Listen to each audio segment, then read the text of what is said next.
Chapter 1. The Forgotten Prisoner. The coldness of space was an ever-present companion to Azara. It was a cold that seeped into the very bones of the station she was confined to, a cold that gnawed at the spirit and smothered all remnants of warmth. Her world was a metal cage, its jagged, rusting edges cutting through the silence like the teeth of a great beast waiting to devour its prey. The Varka Empire had claimed her kind long ago, their empire expanding and crushing anything in its path. Azara had been a child when they came, her peaceful race decimated in the wake of their merciless war. The Varka had slaughtered most of her people, leaving her captured, a mere vessel to siphon the energy that flowed within her veins. Her body had been reduced to nothing more than a power source, an organic battery for the Empire's vast war machines. Her captivity had lasted for what felt like an eternity, though the years blurred into one long, unending cycle of despair. Azara had no concept of time anymore. The passage of days and nights meant nothing here, not in the belly of this forsaken station. Each moment stretched into the next, leaving her with nothing but the quiet hum of the machinery that surrounded her.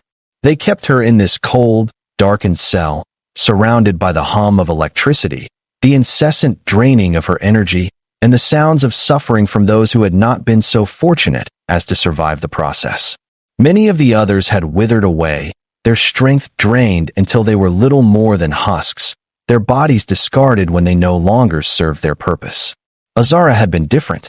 Her race, though delicate and ethereal, had an innate energy, a core of power that the Varka had coveted. Her energy was pure, it thrummed with a vitality that allowed her to survive longer than the others, but it did not make her immune to the draining process. She had been subjected to it day after day, her consciousness fading in and out of the haze of exhaustion and pain, her body growing weaker with each passing moment. She had once been a creature of light, full of grace and beauty, with delicate wings that shimmered like stardust and a voice that could soothe even the most tortured soul. Now, she was nothing more than a prisoner. Her once luminous skin had dulled, her once vibrant eyes clouded with the weight of the suffering she had endured. The long shackles that bound her to the station's walls had become part of her, cutting into her wrists and ankles like a second skin. Her muscles ached from the immobility, the constant drain on her energy, making every movement a painful ordeal. The restraints were there to prevent her from escaping, though there was nowhere for her to go. The Varka had built this prison, a fortress in the stars, and they had placed her in the deepest, most isolated cell, far from the rest of the universe. Here, in this forgotten corner of space, they could drain her without interruption, without anyone to hear her screams. She had long since stopped crying. There were no tears left to shed. Instead, she had learned to adapt to the pain, to quiet the inner storm that raged within her. It was the only way to survive.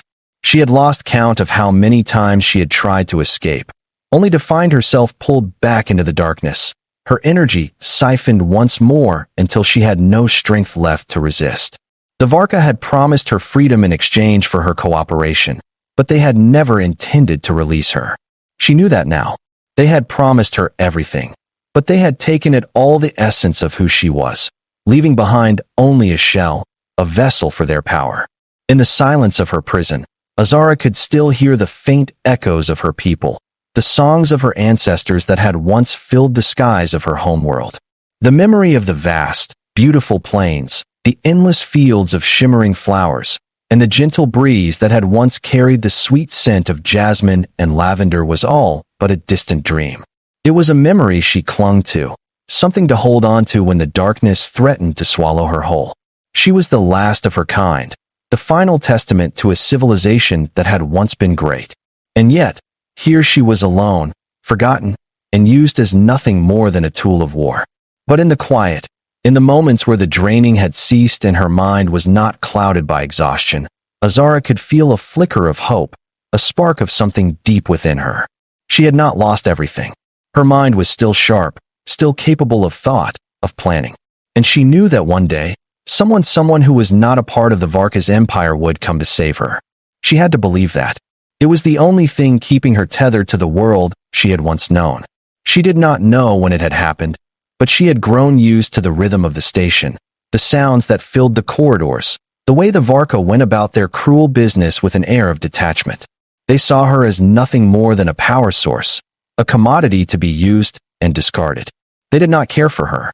But there was something else she had sensed in the air in recent days, something unusual. The station had been humming with more than the usual mechanical noises. The Varka had become more active. She had heard hushed conversations, the quiet urgency of movements in the hallway just beyond her cell. It was a noise she had grown to dread, a sign that something was about to change. But what? A tremor ran through the station's walls, and the familiar hum of the machinery faltered for just a moment. Azara's heart skipped a beat. This was it, something was happening. She strained against the chains that bound her, pushing herself to the limits of her frail body, her pulse racing as the station seemed to shudder under the weight of an unseen force. What was going on? Had the Varka decided to terminate her, to cast her aside like the others who had failed to survive the draining process? Or was something else at play? The noise grew louder, more distinct. The sound of boots clanging against the metal floors, the rapid beeping of distant consoles, and the unmistakable roar of engines cutting through the silence. Azara's pulse quickened. She could feel it in the air, the energy shifting, the tension building like a storm that had just begun to gather force. Then, without warning, the door to her cell burst open with a loud bang, and a figure stepped into the dimly lit room, silhouetted by the harsh light from the hallway.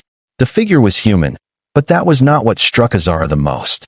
It was the look in his eyes. There was no hesitation, no fear in the way he moved.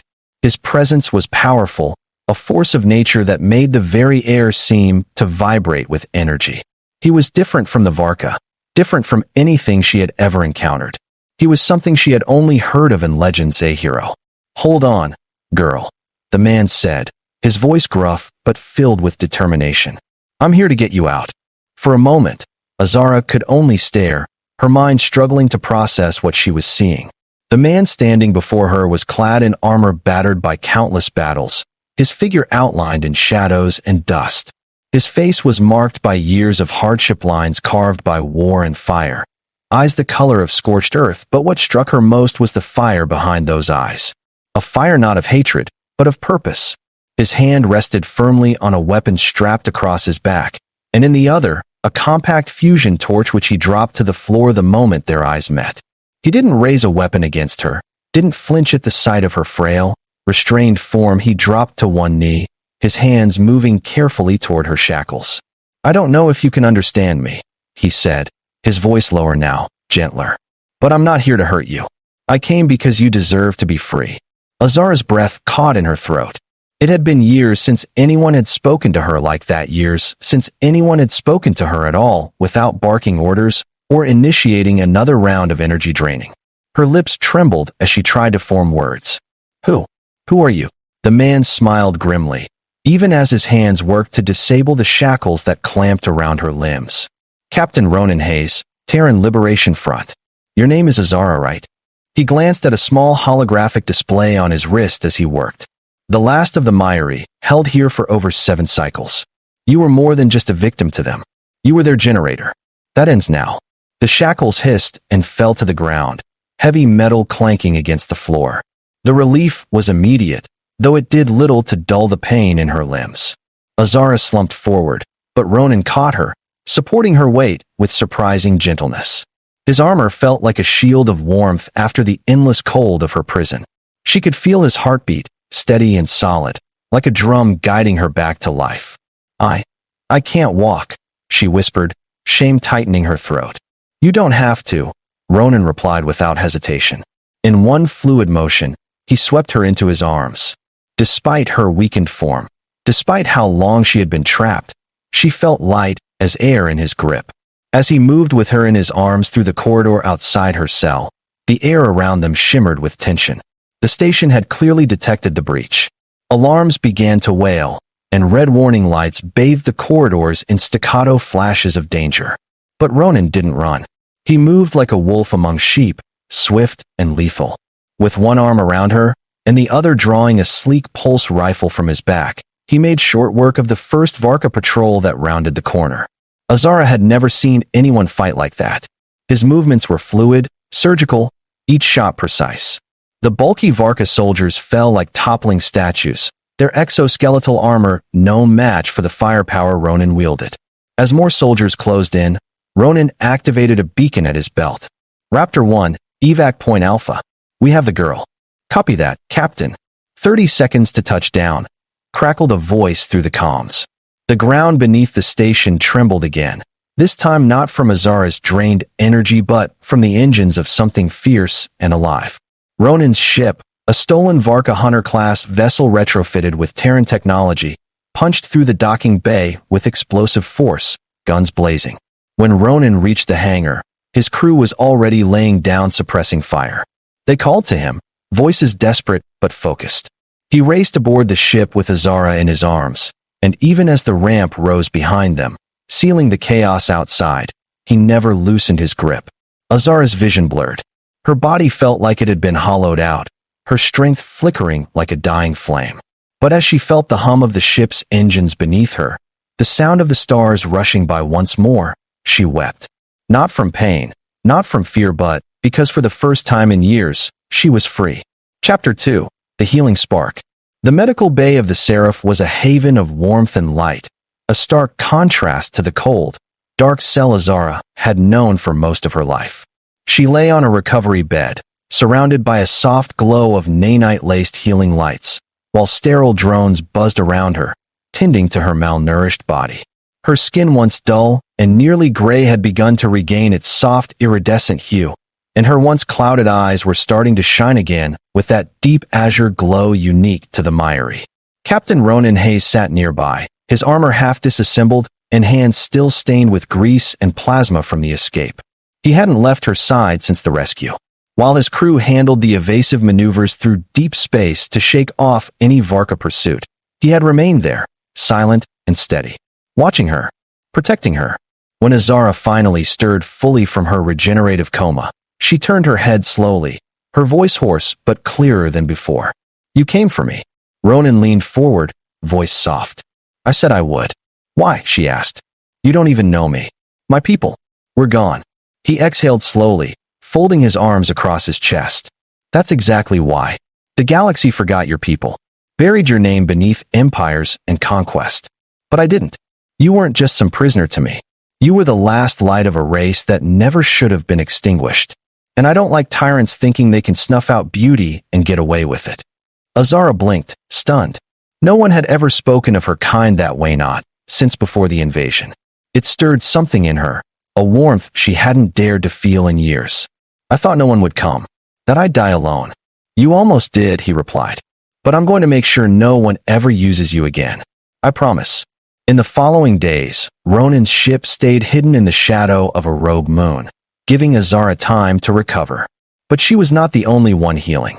As she grew stronger, so did something else, something inside her that even she didn't understand. The Varka had drained her for years, but in doing so, they had unknowingly unlocked something dormant. Her energy wasn't just a fuel source. It was alive. It responded to thought, to feeling. It grew. One evening, as Ronan sat beside her again, reading mission data, Azara touched his hand. A low hum filled the room. Lights flickered. A console across the medbay overloaded and burst into sparks. Ronan raised an eyebrow. "Was that you?" Azara nodded slowly. "I think. They woke something inside me. I don't just create energy. I control it now." Ronan grinned, just a little. "Well, that's going to be a problem for them." She met his gaze. "Let's make it one." As the days passed in quiet refuge beneath the rogue moon's magnetic shadow, Azara began to walk again, her strength returning faster than any of the crew had anticipated. Her body, once a husk drained of purpose, now pulsed with energy that she struggled to contain. Her very footsteps left a faint shimmer across the floor, residual trails of charged ion particles that danced in the air like sparks from a storm, barely contained beneath her skin. It was as though the Varka's years of extraction had not merely weakened her, but awakened something that had been sleeping deep within her, something ancient, born of the stars. Captain Ronan Hayes watched her from across the training bay as she focused her power, breathing slowly, deliberately. Small spheres of light formed between her fingers, gently rotating like miniature suns in orbit around her palms. Her control had grown with every hour, Yet the emotions that surged beneath her calm exterior still made the lights flicker unpredictably: rage, sorrow, vengeance, hope. They all blended into something raw, something new. "I used to be afraid of it," she said, not looking up. "My energy was a blessing, but now it feels like a storm in my blood. They didn't just take from me, Ronan. They carved into me, reshaped what I am. I don't know if I'm even Myri anymore." "You're more," he replied without hesitation. "You're not just a survivor, you're a weapon now. A living beacon they created with their own cruelty. But that's the irony. Azara, they spent all those years trying to harness your energy for war, and now you get to use it against them." Azara clenched her fists and the lights collapsed into her skin, absorbed with a hiss. Her breathing was steady now. She turned toward Ronan, her expression calm but intense. "Then we're done hiding. I want to burn that station to ash. I want every Varka who touched me to feel what I felt: powerless." He stepped forward, nodding. "We'll make them regret every second of it." Preparations began that night. Ronan's crew, battle-hardened veterans and tech geniuses, had once fought for scraps among the stars. Now they had something more, a cause worthy of their sacrifice. They began crafting a plan to strike the Varka station that had imprisoned Azara. It was a symbol of everything wrong with the Empire: cruelty disguised as control, enslavement masked as order. And now it would become the place where their downfall began. Azara stood before the central console of the Seraph as the final strategy was projected before them all. Her hair, now loose and shimmering with renewed vitality, rippled like a solar flare behind her. She no longer appeared as the fragile prisoner Ronan had carried from the darkness.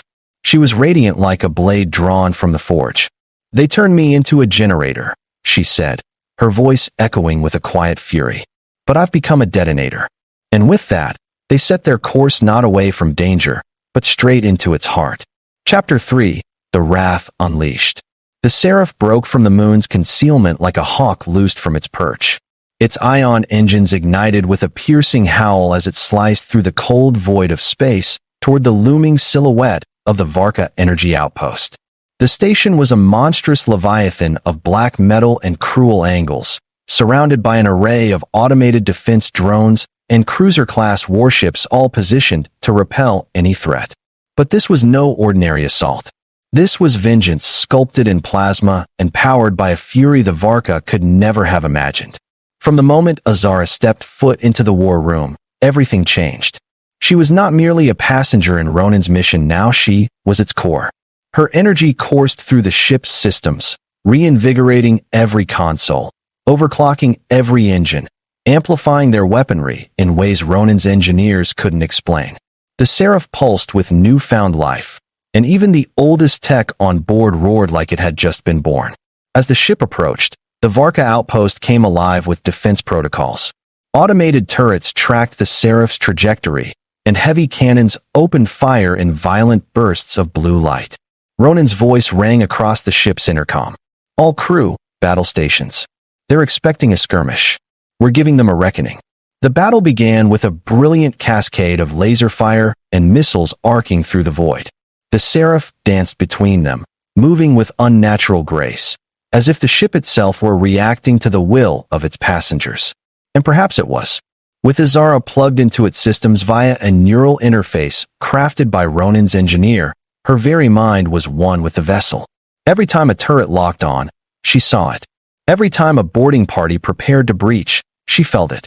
She was the ship's second heart, and the Varka had no idea they were facing something beyond machine and flesh. Then, with a flick of her fingers, she unleashed the first wave. Bursts of energy erupted from the Seraph's weapon ports, ribbons of plasma that swirled and twisted mid-flight, adjusting course with uncanny precision. They bypassed the Varka shields, burrowed through their armor, and collapsed decks like sandcastles under a wave. Screams filled the enemy comms. Panic spread like wildfire. But Ronan and Azara were just getting started. They breached the outer docking ring and launched themselves inside, Ronan leading the assault team, while Azara descended through the main reactor shaft like a bolt of living starlight. Her path was unopposed. Those who tried were vaporized by the energy radiating from her very skin. Hallways melted as she passed, systems shorted from her proximity. She was a supernova given form. She returned to the chamber where she had been imprisoned. It was darker than she remembered, the hum of the siphoning arrays long dormant. But the chains were still there, those wretched metal arms that had sapped her freedom. She looked at them for only a moment before raising her hand and unleashing a beam of pure light, erasing them in a single, furious burst. Then she tore the heart from the station. Channeling her energy directly into the core, Azara unleashed a feedback loop into the Varka's main grid, rupturing one node after another until the entire outpost began to tremble. Explosions bloomed across its spine as Ronan's team fell back toward the Seraph, victory confirmed. Ronan, bloodied but grinning, extended a hand to her as she emerged from the inferno, energy still radiating from her like the breath of a newborn star. "You good?" he asked. "I'm better than I've ever been," she replied, her eyes blazing. They launched from the dying station just as it erupted into a cascade of fire and smoke, a monument to every soul the Varka had tried to silence and to the girl they could not break. The Seraph soared away from the now-burning husk of the Varka outpost, its hull cracked and scorched but alive with a fierce, vengeful energy. Azara stood at the helm, her hands resting lightly on the console, though it seemed she was no longer controlling it consciously. The ship thrummed beneath her, as though it had absorbed her power, become an extension of her will. She could feel the pulse of every system, every flicker of energy, every breath of the ship's core thrumming with purpose. They had torn through the Varka's defenses with precision and force, but this was only the beginning. The Varka Empire had been an oppressor for far too long, and they would not be allowed to rise again. Behind her, Ronan's voice crackled over the comms, filled with pride and urgency. "Good work, Azara. We've sent them a message they'll never forget. But this is just the first step. We're going to need more firepower to finish this." Azara nodded without turning away from the viewport. The outpost was nothing but a distant memory now, its fires glowing faintly in the abyss. But even as she watched it fade into the distance, her mind was already racing ahead. She could feel the Varka's heart, a central command fleet, still hidden deep in the galaxy, prepared to crush any rebellion. It was there, on that fleet, where the true enemy lay. "I've already mapped out the course," she said quietly. "I know where their command is. I know how to bring them to their knees." Ronan's voice was filled with a note of awe. "You're sure about this?" Azara smiled, her eyes fierce with resolve. "You've seen what I can do. I'll tear through their ranks. I will burn their empire down to its very roots. This ends now." The crew gathered around the war table, each face grim but resolved.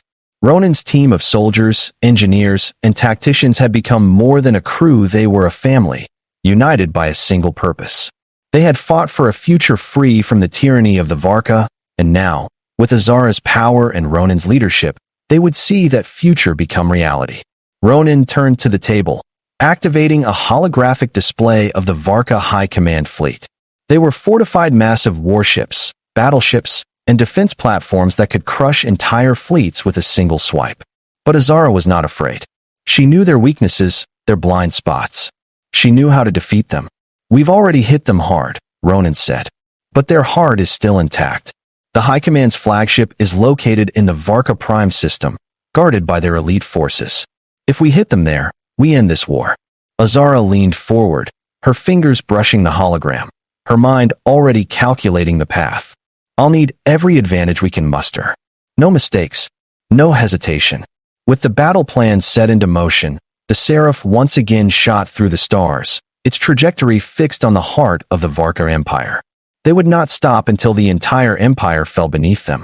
Chapter 4: The Final Reckoning. The final approach to Varka Prime felt like the calm before a storm. As the Seraph entered the system, the stars ahead grew dimmer, the gravity wells of the Varka homeworld pulling them closer into a web of destruction. The High Command fleet was waiting. But this time, it was different. Azara had never felt more alive. The power inside her was no longer a storm. She had learned to control it, to bend it to her will. She could feel the power of the Seraph sinking with her energy, amplifying everything she had become. The Varka were formidable opponents, but they had made a critical mistake. They had underestimated her. They had used her as a tool, a weapon to power their empire, but they had not realized that the weapon they had forged would turn against them. As the Varka's fleet loomed ahead, Ronan's voice came through the comms, calm and steady. Azara, this is it. We're going in. We need you to lead us. Azara's heart raced, but her mind was focused. I'm ready. Let's finish this. The first volley of Varka fire came in like a storm, their laser cannons streaking through space, but the Seraph danced through it with the precision of a predator. Azara's control was flawless every turn. Every maneuver felt like an extension of her thoughts, like her energy was one with the ship, one with the stars themselves.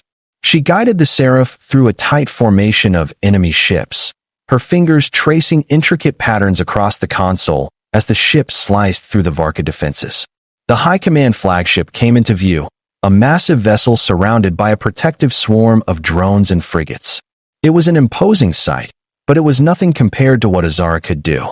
With a single thought, she directed the Seraph's weapons systems to fire swarms of missiles and concentrated plasma blasts that tore through the enemy ships like paper.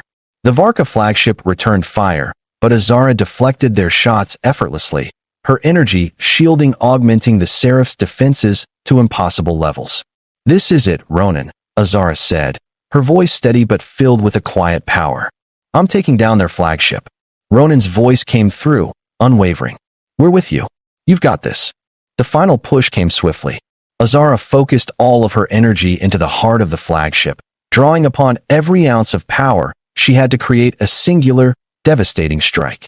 A beam of pure, concentrated light shot from the Seraph's cannons, tearing through the core of the Varka flagship like a lightning bolt through the sky. The explosion that followed was cataclysmic, a shockwave of fire and destruction that spread out across the entire fleet. The Varka's heart was shattered. As the flagship collapsed, Azara's power surged again, and she released a final pulse of energy that ripped through the remaining Varka forces, reducing their defenses to ash.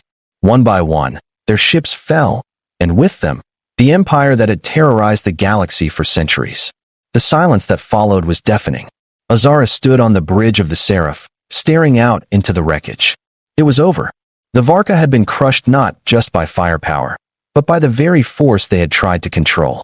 She had become a force of reckoning, a beacon of freedom that would burn through every empire built on cruelty and oppression. Ronan stepped up beside her, his face grim but filled with satisfaction. It's done. The galaxy is free. Azara nodded, her expression a mixture of exhaustion and relief. It's done, she repeated softly, the weight of the last few years lifting from her shoulders. But it's only the beginning. Ronan smiled. We'll rebuild. Together. As the stars outside the Seraph's window glimmered with the promise of a new era, Azara knew that her story was far from over. She had been a weapon, a prisoner, a slave to the Varka. But now she was free. She was the catalyst for a new galaxy, a galaxy built on justice, on the ashes of the old. And as long as she had the strength to fight, she would never stop making the oppressors regret what they had done to her people, to the universe itself. The spark had been lit, and it would burn brighter than any star.